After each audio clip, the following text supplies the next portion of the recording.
sinabi namin ay hindi totoo, kung ang pinresenta naming mga papel ay hindi totoo, ang dali-dali naman pong sabihin ng opisina ni Senator Risa Hontiveros na, "Hoy, Tunying, mali yan, hindi totoo yan, hindi amin yan.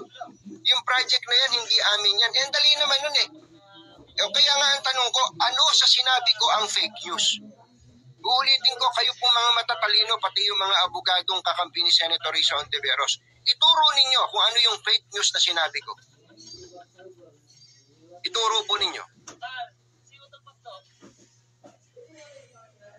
Kukutyain nyo po kami dahil sa inyong, ang totoo, tinatawag nyo kaming kulto, pero yung paniniwala nyo, cultish po yun eh.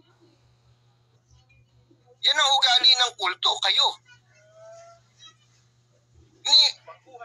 May nakita lang kayo, nagsabi nun, sugura na kayo. Sige nga, uulitin ko yung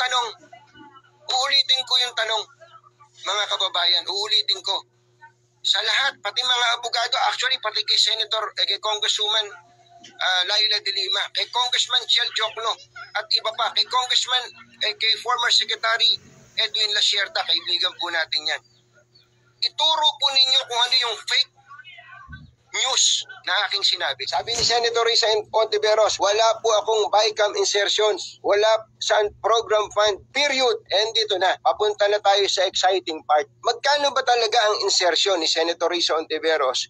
Ayon mismo sa record ng Senado. So, yan po yung ilan sa mga insertions o amendment ni Senator Risa Hontiveros. Ang total po, pag nakita ninyo, 3,35,800,000. Malaking issue. 125 million confidential fund ni VP Sara Duterte. Malaking issue. Pero ang 4.5 billion confidential fund ng Pangulo hindi sinisira. Laban sa korupsyon o laban lamang sa iisang apelyido. Ayon kay Ombudsman Remulla, bubuktatin natin yan. Ang tinutukoy niya, ang 125 million confidential fund ni VP Sara Duterte. Halos lahat ng opisyal sa gobyerno ay may kanya-kanyang confidential funds. Kaya kung bubusisihin ng isa, busisihin ng lahat. Bakit laging 125 million confidential fund ang headline? Pero sa 4.5 billion peso, tahimik, titignan daw ang sala ni VP Sara Duterte. Pero bakit parang bulag pagdating sa mga politiko na biglang nagkamilyon? Ang hustisya, hindi dapat may pinipiling apelyido. At kung talagang laban ito sa katiwalian, dapat ganito rin kabilis ang aksyon sa mga opisyal na sangkot sa trilyong korupsyon sa flood control project. Ito ba ay hustisya o pamumulitika?